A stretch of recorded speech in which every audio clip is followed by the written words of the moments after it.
guys, how did Alabama coaching legend Nick Saban get roped into a trend with gay sons, thought daughters, and purple-haired, septum-piercing wearing they-them baristas? Well, that's just the beauty of the internet. Get your blue light glasses on, because it's screen time.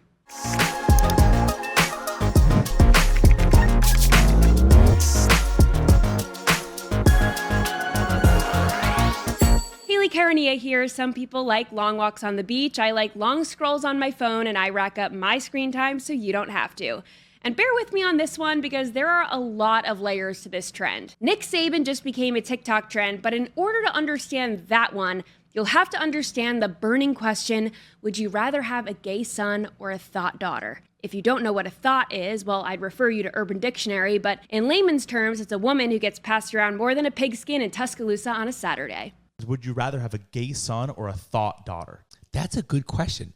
I probably rather have a gay son. I think a gay son would be easier. Gay son or thought daughter? Who would you rather have? A gay son. Why? At least I know what my son's doing. I don't need no thought. I don't need no little walking around my house. Gay son or thought daughter? Thought daughter. I have no gay son. Thought daughter. I have no gay son. The f was that, bro? Why are you scared of a gay son? The competition? Now that you have that background, internet jokesters are coaching their hypothetical gay sons and thought daughters, Nick Saban style. No, Terrell, run the road again. Damn it, it's cut. You don't have anybody to flat. No, Terrell, run the road again. Damn it, it's cut.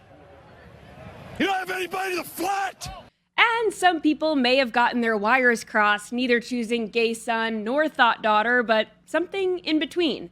Me at my son's hockey game because I got confused and chose thought son. Or me at U-Haul supporting my daughter moving in with her ex because I got confused and picked gay daughter. Or neither son nor daughter, teaching my non-binary kid to make a latte because I got confused and chose son daughter. I would pay money to see Nick Saban's reaction to all of this, and now that his voice has become a viral sound on TikTok and he's retired, well, maybe he'll become an influencer. He may have quit coaching because of these NIL money-obsessed college athletes who don't have their heads in the game, but you either die a hero or you live long enough to see yourself become the villain.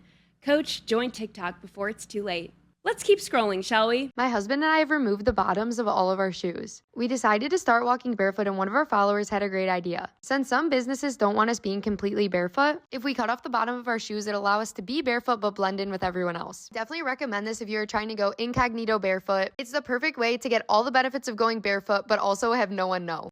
I mean, I'm a fan of bottomless mimosas, bottomless wings, bottomless breadsticks, but what in the fresh hell is that? And I wasn't the only one with questions. Are the benefits of walking barefoot in the room with us? How about public toilets? I get being barefoot in nature, but in the city? Girl, what about when it snows? And on the opposite end of the spectrum, asphalt in July is gonna feel great. And can we talk about the fact that she admits, yeah, businesses don't want our bare feet on the ground, but we're going to do it anyway. We're just going to do it in a way where we blend in so they don't know. Did they ask themselves maybe why businesses don't like that? And there are rules and codes in place to prevent idiocy like this?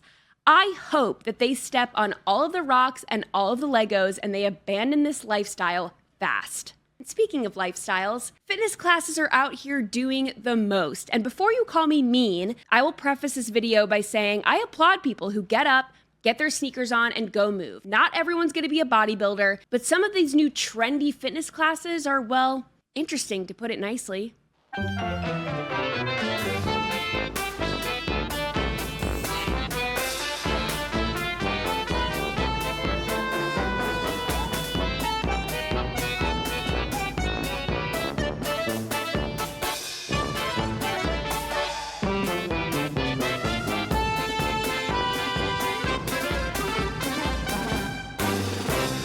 Some of my favorite comments: practicing for jumping to conclusions, 20 sets of shenanigans to failure, 4 sets of lollygagging, 20 reps of horsing around, 15 sets of tomfoolery, 30 sets of leg day but not really, and they think they'll turn into Saban if they accidentally lift too much. I mean, we can all agree that banging sticks on a Bosu ball probably isn't going to get you that beach body anytime soon. Are good old dumbbells and kettlebells and push-ups not good enough anymore? I mean, this isn't American Ninja Warrior. Why are we taking this to the extremes? swinging from the ceiling, jumping off trampolines, strapping yourself to a bungee cord. And you know these classes are at least $30. That's the real crime here. Personally, I know the extra thrill of potentially going to the hospital would surely get my heart rate up. Gen Z's got their heart rate up and their panties in a twist over the looming TikTok ban, as do I. And in 2024, this new generation no longer calls their representatives on Capitol Hill to air their grievances. Now they just give Hamilton a run for its money. Oh, U.S. government of America, you've made a big mistake. You think you can take away our app? Well, we are the most powerful generation that there ever was. We are Generation Z. We won't let TikTok fall. We will rise above it all. We will save TikTok. Time's running out. Can you hear the clock? Joe Biden, we are ready for war.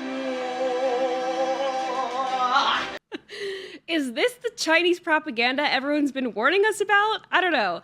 I made it through years of liberal arts college and 3 years on TikTok without becoming a communist. And as you know, I spend an inordinate amount of time on my phone, which brings us to screen time. All right, I've asked my friends in the studio here to tell me how they've done this week. Kylie told me her screen time was 5 hours and 15 minutes. Danny, 4 hours and 20 minutes. Coincidence? I think not. Brooke, 6 hours and 26 minutes. Molly, 7 hours and 19 minutes. I did not put this in order, by the way. I feel like this is going up in chronological order. Adam, 8 hours and 46 minutes. And Chuck had 5 hours and 4 minutes per day. Chuck actually guessed that my screen time was going to be 22.5 hours this week. That would be a little much, considering I would have to not sleep. I was wondering, too, because my screen time is so high. Like, I listen to those sounds, like sweet, beach sounds and water sounds, rain sounds on my phone while I'm sleeping because I have an app for it.